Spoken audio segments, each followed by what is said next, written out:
అప్పుడు అందరికన్నా ముందుగా మీ ఊరి వార్తలు మా ఊరి వార్త ఛానల్లో వీక్షించండి మరియు జాతీయ తెలుగు దినపత్రిక కూడా వస్తున్న మా ఊరి వార్త చదవండి, చదివించండి, చూడండి, చూపించండి మరియు మా ఛానల్ సబ్స్క్రైబ్ చేసి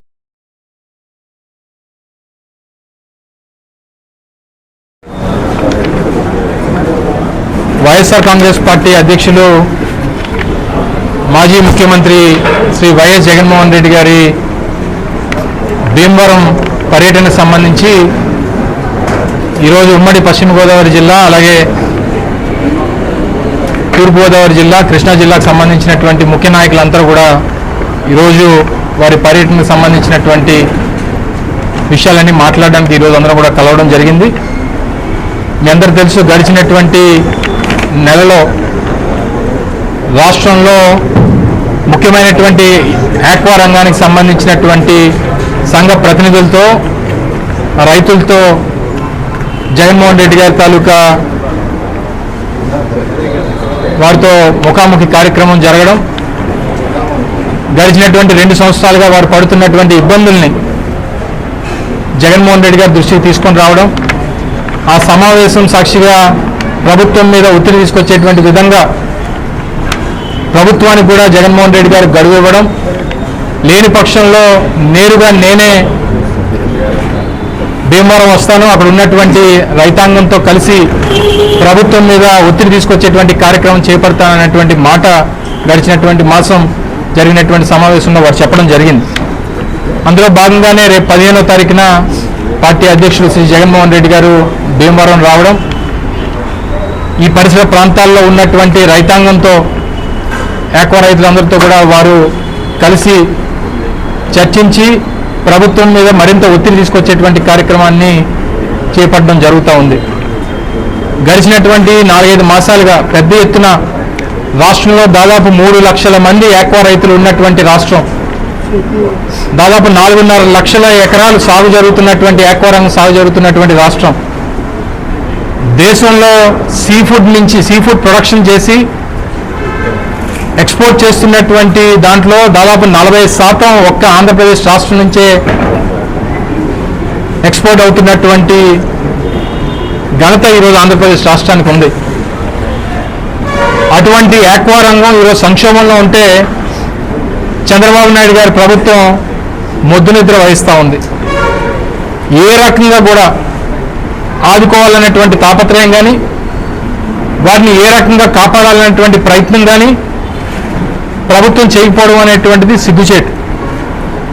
గతంలో జగన్మోహన్ రెడ్డి గారు ముఖ్యమంత్రి అయినప్పుడు అప్సడా సంస్థని ఏర్పాటు చేసి చైర్మన్గా నేరుగా ముఖ్యమంత్రి గారే దానికి బాధ్యత వహించి ఎక్కడ ఏ ఇబ్బంది వచ్చినా ఆక్వా రైతులకి తక్షణమే ఒక రెగ్యులేషన్ అనేటువంటిది అప్సడా ద్వారా ఆ రెగ్యులేషన్ని ఏర్పాటు చేసి ఫీడ్ రేట్లు పెరిగినా లేదా సీడ్ రేట్ పెరిగినా అప్సడా ఆధ్వర్యంలో అది ఎప్పటికప్పుడు జరగాలనేటువంటి ఒక నిర్ణయాన్ని తీసుకొని దాన్ని మానిటర్ చేస్తూ గడిచినటువంటి 5 సంవత్సరాలు అంటే 2019-24 మధ్యలో ఎప్పుడూ ఏ ఆక్వా రైతు కూడా రోడ్డు ఎక్కకుండా చేసినటువంటి ఘనత ఆ రోజు జగన్మోహన్ రెడ్డి గారు తీసుకున్నారు. కానీ ఈ గడిచినటువంటి 2 సంవత్సరాల్లో రైతు అమ్ముకునేటువంటి రేటు తగ్గిపోతూ ఉంది, రైతు కొనేటువంటి సీడు ఫీడ్ రేట్లు ఏమో పెరిగిపోతూ ఉన్నాయి. మేము ఏం చేయాలి? మాకు 100 కౌంట్ దాదాపు 270 నుంచి 280 రూపాయలు మాకు పడతా ఉంటే మేము అమ్ముకుంటే 220 రూపాయల నుంచి 230 రూపాయలు మాత్రమే వస్తుంది. దాదాపు 30 నుంచి 50 రూపాయలు ప్రతి 100 కౌంట్కి నష్టపోతూ ఉన్నాం అనేటువంటి బాధ రైతాంగం రోడ్డెక్కి చెప్తా ఉన్నా చంద్రబాబు నాయుడు గారికి వినబడదు, కనబడదు. ఏ రకంగా కాపాడాలనేటువంటి ఆలోచన కూడా చంద్రబాబు నాయుడు గారికి లేకపోవడం బాధాకరమైనటువంటి విషయం. 2018 సంవత్సరంకి రాష్ట్రం నుంచి దాదాపు 13,000 కోట్ల రూపాయలు ఎగుమతులు ఆక్వా రంగం నుంచి జరిగితే 2019-24 వచ్చేసరికి దాన్ని 19,000 కోట్లకు తీసుకెళ్లినటువంటి ఘనత జగన్మోహన్ రెడ్డి గారు. అంటే ఆల్మోస్ట్ 50% ఇంక్రీజ్ చేశాం.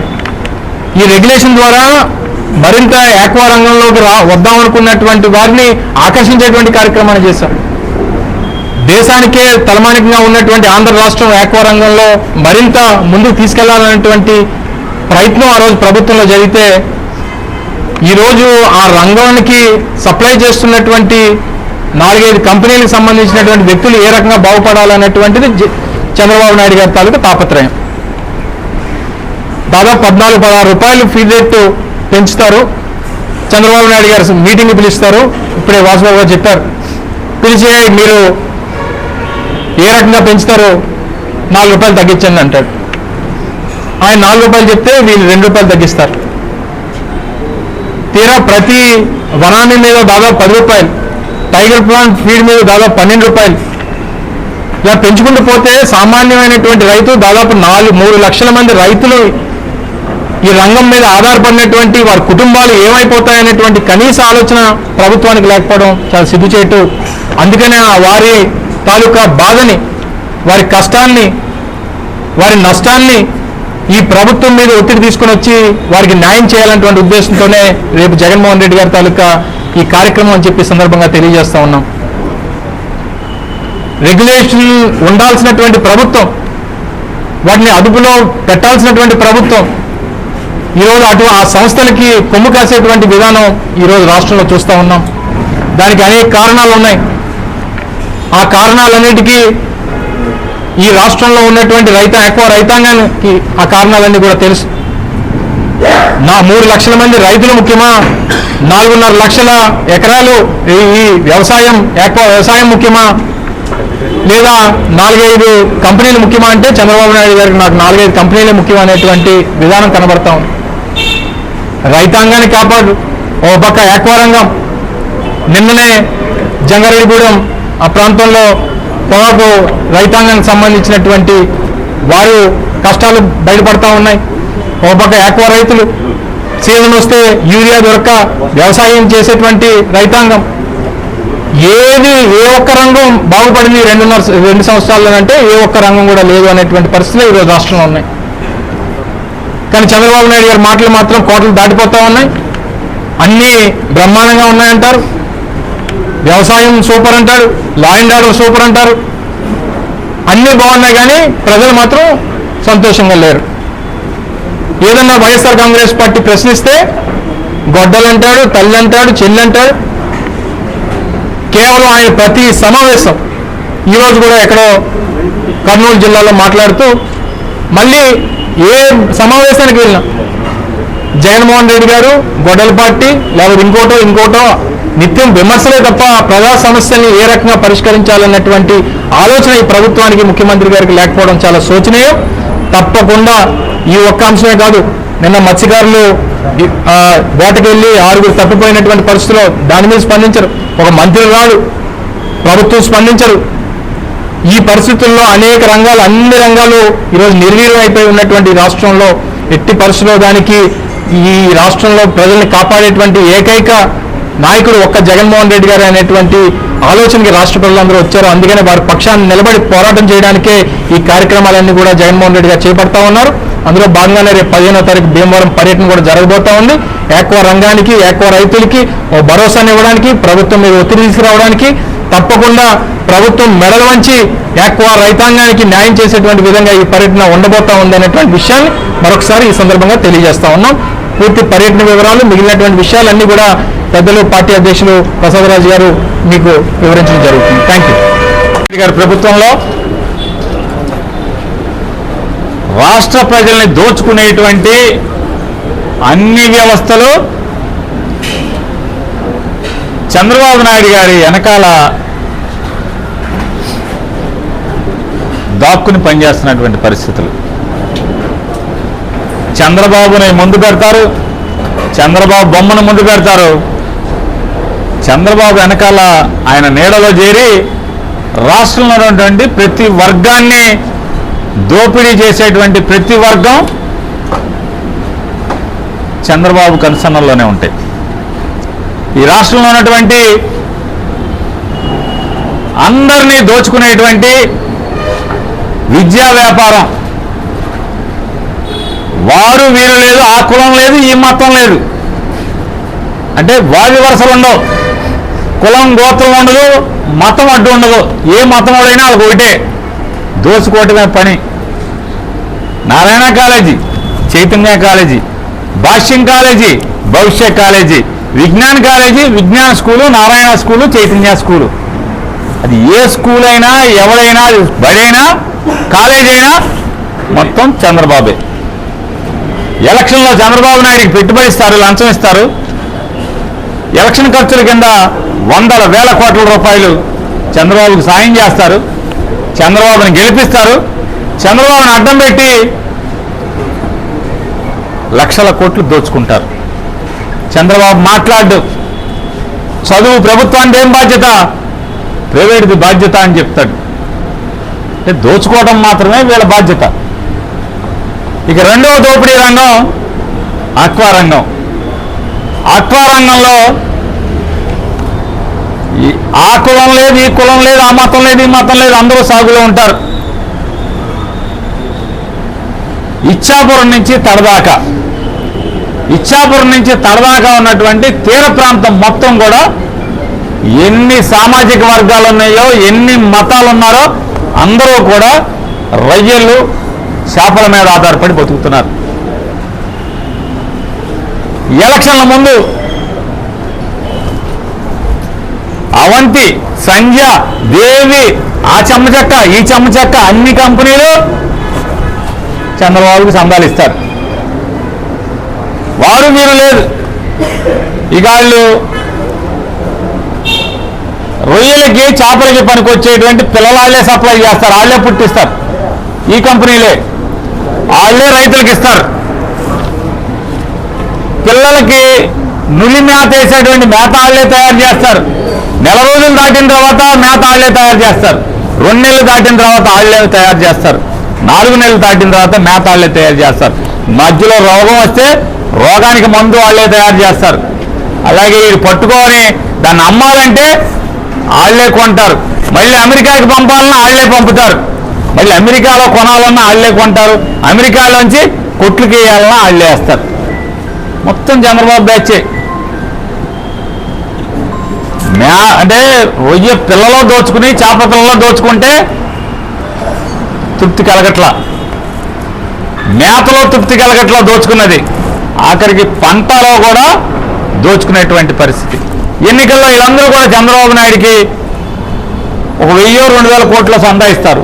అందరూ కలిసి 1 లక్షల కోట్లు, 2-3 లక్షల కోట్లు రైతుల దగ్గర ఈ 5 ఏళ్లలో దోచేస్తారు. చంద్రబాబు మాట్లాడడం ఎంత సందడిగా ఉంటుందంటే చంద్రబాబు దగ్గర ఈ పంతు ఆయన చెప్తాడు, 4 రూపాయలు పెంచుతున్నారని చెప్తారు. బాగోదే పెంచొద్దు అంటాడు. ఈలో బాల్యలు అలాగే చూద్దామయ్యా. వ్యాపార పరిశ్రమలు, వ్యాపారం అనేది లాభ నష్టాలు మనం చేయలేం కదా. ముడిసరుకు పెరిగినప్పుడు వాళ్ళు పెంచుకుంటూ ఉంటారు. ప్రభుత్వానికి ఏం బాధ్యత ఉంటుంది దీంట్లో? వ్యాపారం పోగొట్టుకోలేరు కదా అని సన్నాయి నొప్పులు చెప్తారు చంద్రబాబు నాయుడు గారు క్యాబినెట్ మీటింగ్లో. వెంటనే మనోడే కదా, ఎలక్షన్ ముందు మనం బాగా ఆయిల్ కొట్టించాం కదా అని చెప్పి వెంటనే వీళ్ళేం చేస్తారు, 8 రూపాయలు పెంచుతామంటారు. వెంటనే వ్యవసాయ శాఖ మంత్రి పెంచబాకండి అంటాడు. అసలు ఈయన లెక్క చేసేవాడు ఎవరు ఉన్నాడా? ఇది 8 పెంచుతామంటే ఆగమంటే వాళ్ళు 10 పెంచారు, ఆగమన్నాడని. ఏదో సినిమాలో మామూలుగా కొట్టబాకంటే కొడుతుంటాడు వీడు. అది నువ్వు అనబాకరా, రేపు వదిలేరా నన్ను, నువ్వు కొట్టబాకంటే అటు మరీ కొడుతున్నాడు, ఇక ఆగరా బాబు అని చెప్పాను. అట్లా ఈడ మామూలుగా ఈ మంత్రులందరూ కూడా పెంచబాకంటే ఇది పెంచేస్తున్నాడు, ఇంకా రూపాయి పెంచేస్తున్నాడు. చంద్రబాబు నాయుడు వచ్చాడు, 4 రూపాయలు తగ్గించండి అంటాడు, ఇది 2 రూపాయలు తగ్గించా ఉంటాడు. ఇన్వాయిస్ మీద 10 రూపాయలు పెంచుతాడు. చంద్రబాబు 4 రూపాయలు తగ్గించమంటే ఇన్వాయిస్ మీద 2 రూపాయలు తగ్గిస్తాడు. ఇన్వాయిస్ మీద 10 పెంచాడు, చంద్రబాబు 4 తగ్గించండి అంటే ఇన్వాయిస్ మీద 2 తగ్గిస్తాడు. ఇక్కడ చూడండి, తోక తలనాడిచ్చాలా, తల తోకనాడిచ్చాలా? ఇవాళ ఉన్నటువంటి నారా చంద్రబాబు నాయుడు ప్రభుత్వంలో తోక తలనాడిస్తున్నాయి. అది ఏ వ్యాపారం అన్నా కానీ, రైస్ మిల్లులు చూసుకోండి, కొందరు కొనాల్సిందే, చివరి కింద దాకా కొంటా ఉంటాడు చిన్నాడు. చివరి కింద కాదు, అసలు మొదటి కిందే కొంటలేదురా బాబు అంటే ఇలా మళ్ళీ దొరకడాడు, ఫోన్ ఎత్తాడు. ఆ మంత్రి గారు ఫోన్ ఎత్తాడు, దొరకడు. సివిల్ సప్లైస్ మినిస్టర్ గారు ఉంటాడు, ప్రతి గింజ కొనాల్సిందే మేము కొంటామంటాడు ఆయన. అతను కనపడ్డు, ఇతను కనపడ్డు, మెల్లగా దోచుకుంటారు. ఎందుకు దోచుకుంటున్నారు? సీజ్ ద షిప్ అంటారు. రైస్ మిల్లుకి చెల్లించాల్సినటువంటి బాకీలు చెల్లించాలంటే 10% 10% కమిషన్ అడ్వాన్స్గా తీసుకుంటున్నారు ఈ మంత్రులు, నారా చంద్రబాబు నాయుడు గారు. మిల్లర్లకి బిల్లులు రైస్ ఆడిచ్చి అప్పచెప్పినటువంటి సీఎంఆర్ ఆడిచ్చిన ఖర్చులు 10% తీసుకుంటున్నారు. అంటే అంతా వీళ్ళు వాళ్ళు కలిసి జనాన్ని దోచుకునేటువంటి పరిస్థితులు. ఈ దోపిడీ ఆగాలంటే, ఈ దోపిడీ పోవాలంటే చంద్రబాబు కుర్చీలోంచి పోతే కానీ రాష్ట్రంలో ఉన్నటువంటి ఏ పంట రైతాంగానికైనా దరిద్రం పోదు. దానికోసం 3 ఏళ్ళు సావలేం కాబట్టి జగన్మోహన్ రెడ్డి గారిని అయ్యా పరిస్థితి ఇట్టా ఉందంటే రేపు 15వ తారీఖు వస్తున్నాడు ఆయన. రొయ్యల మేతలు, చేపల మేతలు ఎవరైతే దోచుకుంటున్నారో, సోయా తగ్గితే ఈ రేటు తగ్గదు, సోయా పెరిగితే ఈ రేటు పెరుగుతూ ఉంటుంది. మళ్ళీ రేపు సోయా తగ్గుద్ది, ఈ రేటు పడదు. ఇటువంటి చంద్రబాబు నాయుడు చేస్తున్నటువంటి తప్పుడు వ్యవహారం, తప్పుడు వ్యాపారం, తప్పుడు పరిపాలనని తుదముట్టించటానికి, రైతుల తరపున ప్రభుత్వాన్ని కాలలు పట్టుకుని నిలదీయటానికి జగన్మోహన్ రెడ్డి గారు రేపు రాబోతున్నారు. కాబట్టి ఎవరైతే సంక్షోభాన్ని ఎదుర్కోలేక కడుపు కాలి మేత బస్తాలని తగలబెట్టినటువంటి రైతాంగం ఎవరైతే ఉన్నారో, కడుపు కాలినటువంటి రైతాంగం అందరినీ కూడా ఆ రోజున జగన్మోహన్ రెడ్డి గారి దగ్గరికి వచ్చి మీ సమస్యలను చెప్పమని చెప్పని మీ అందరినీ కూడా తెలియజేస్తున్నాం. మీకు రాష్ట్రంలో ఈ 2 సంవత్సరాలు ఈ ప్రభుత్వం ఏర్పడిన తర్వాత అన్ని వర్గాల ప్రజలు మోసపోతే,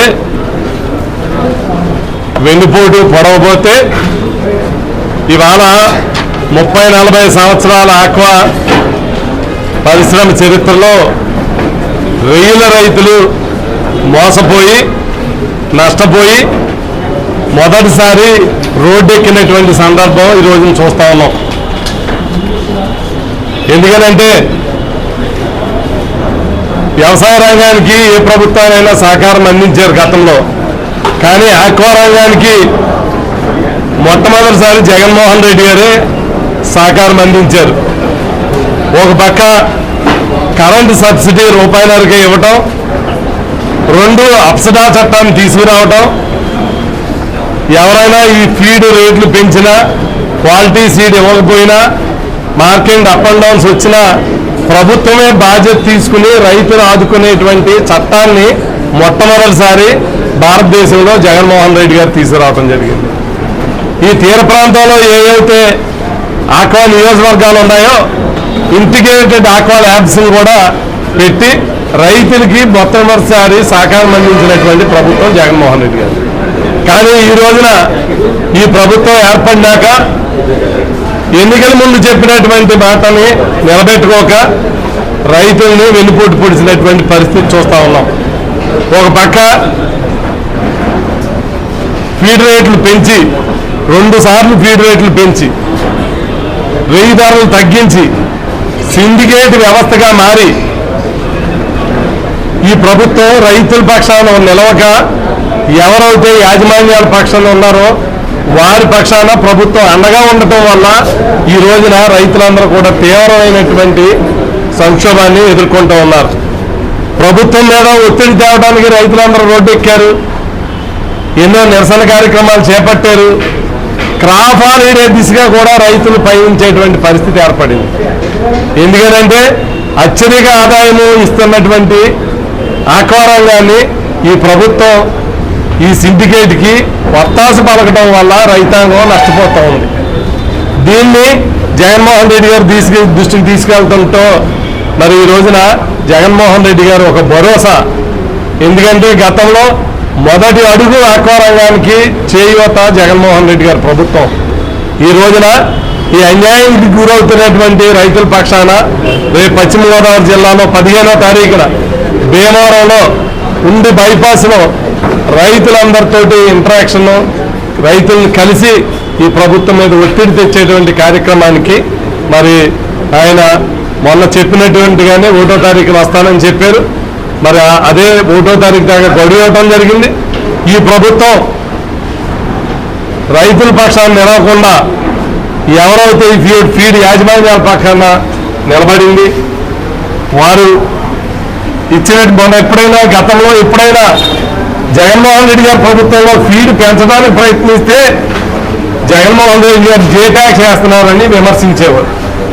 ఇప్పుడు తేడా నిలవవుతా ఉంది. రైతుల పక్షాన కాకుండా ఈ ఫీడ్ యాజమాన్యాల పక్షాన ఈ ప్రభుత్వం నిలబడిందని, అందువల్ల ఈ రైతుల పక్షాన్ని నిలబడటానికి జగన్మోహన్ రెడ్డి గారు రేపు 15వ తారీఖున రాబోతూ ఉన్నారు. ఈ కార్యక్రమాన్ని పార్టీలకు అతీతంగా రైతాంగ సోదరులందరూ కూడా కలిసి రావాలా. ఈ ప్రభుత్వం మెడలు వంచడానికి రైతులందరూ కూడా కథం తొక్కాలని, దీని ద్వారా రాబోయే రోజుల్లో ఈ ప్రభుత్వం రైతులకు మేలు చేసే విధంగా ప్రయత్నిస్తుందని, లేకపోతే జగన్మోహన్ రెడ్డి గారి ప్రభుత్వం రేపొద్దున భవిష్యత్తు రోజుల్లో ఒక అండగా ఈ ఆక్వా రంగానికి ఉంటుంది అన్నటువంటి మెసేజ్ జగన్మోహన్ రెడ్డి గారు వస్తేనే రైతులకు ఒక ధైర్యం ఏర్పడుతుంది అన్నటువంటి ఆలోచన కలుగుతుంది. అందువల్ల మరి ఇది రాష్ట్ర వ్యాప్తంగా కోస్తా తీరంలో ఉన్నటువంటి ఆక్వా రంగం, చేపల రొయ్యల రైతులందరూ కూడా ఈ కార్యక్రమాన్ని విజయవంతం చేయాలని అందరినీ కూడా హృదయపూర్వకంగా అందరినీ కోరుతా ఉన్నాం. మరి ఉండి బైపాస్ రోడ్లో ఆ రోజున మీటింగ్ జరగబోతా ఉంది. ఇది స్వచ్ఛందంగా ప్రతి ఒక్కరు కూడా తల రావాలని కోరుకుంటా ఉన్నాం. ఇప్పుడు అందరికన్నా ముందుగా మీ ఊరి వార్తలు మా ఊరి వార్త ఛానల్లో వీక్షించండి మరియు జాతీయ తెలుగు దినపత్రిక కూడా వస్తున్న మా ఊరి వార్త చదవండి, చదివించండి. చూడండి, చూపించండి మరియు మా ఛానల్ సబ్స్క్రైబ్